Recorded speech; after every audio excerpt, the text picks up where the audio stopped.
Es teiktu, iebildīšu, vai ūdens motosports Latvijā ir ļoti garu vēsturi sen un ir vietas, kur viņš ļoti cikmīgi konkurē ar popularitātes ziņā, tā skaitā ar autosportistiem. Ja? Bet Liepāja, ap citu, viena no tā vietām, kur ir ļoti spēcīgi ūdens motosportisti. Bet mēs nekonkurējam, kas man ļoti patīk šī ātruma festivāla ietvaros, un paldies rīkotājiem un Uldim Kmiļevskim, jo skaidrs, ka Latvijā autosports un rallijas, tas ir ļoti populāri. Un cilvēki nāk skatīties, bet skaidrs, ka mēs spējam piedāvāt pilsētas centrā, kanālā. Vairāk centrā nav iespējams ātrumus tādus, kas ir fantastiski.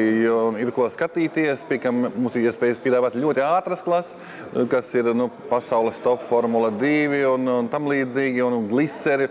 Ir arī mazākas klases, kas ir bērni no 10-gadīgi sāk braukt jaunieši, teiksim, un tam līdzīgi. Tā kā, mēs piedāvāsim cilvēkiem ļoti plašu programmu, lai aizpildītu laiku tajā brīdī, kad pat rallijā nav ko īsti redzēt.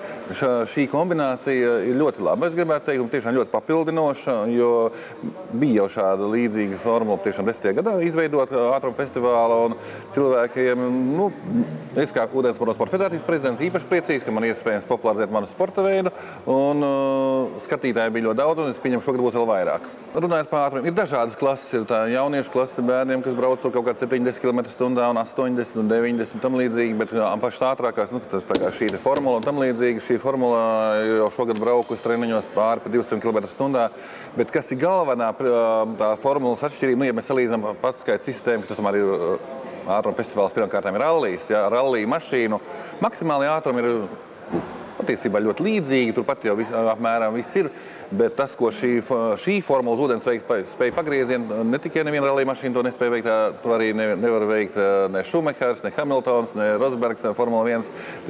Tas ir arī taiskaitā Liepāja kanālā testēts kā ar salīdzinotā VRC mašīnu, jo šī formula spēja pilnā ātrumā braukt tuvu pie 200 un nenometot gāzi pagriezt un reiz braukt atpakaļ. Ja?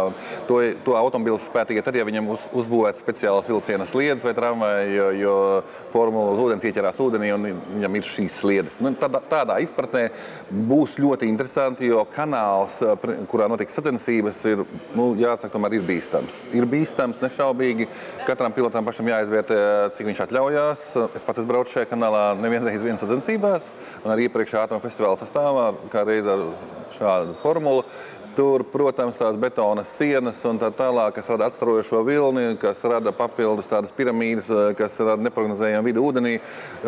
Tas prasa augstu meistarību, avārijas bīstamības pakāpe ir diezgan augsta. Bet skatītājiem būs ļoti interesanti, un pilotiem būs jādemonstrē visas savas labākās iemaņas un meistarība, kā lai sabalansēt risku, un tāpat laikā ar saprātīgu risku, lai uzvarētu, jo beigās tas būs Latvijas čempionāta pēdējais posms, izšķirošais posms, pie kā Liepājas gadījumā tas vispār būs ļoti interesanti no tā viedokļa, ka Latvijas tāda līderu komanda, UPV Enerģija vairāk gadu garumā, ar viņiem nopietni konkurēja gan jūrmalnieki, gan baušķinieki.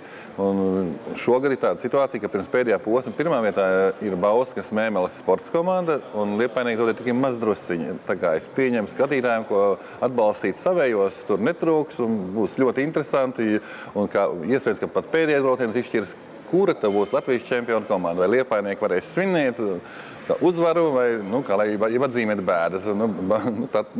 Redzēsim skatītāji, visiem, viņi būs tam liecinieki.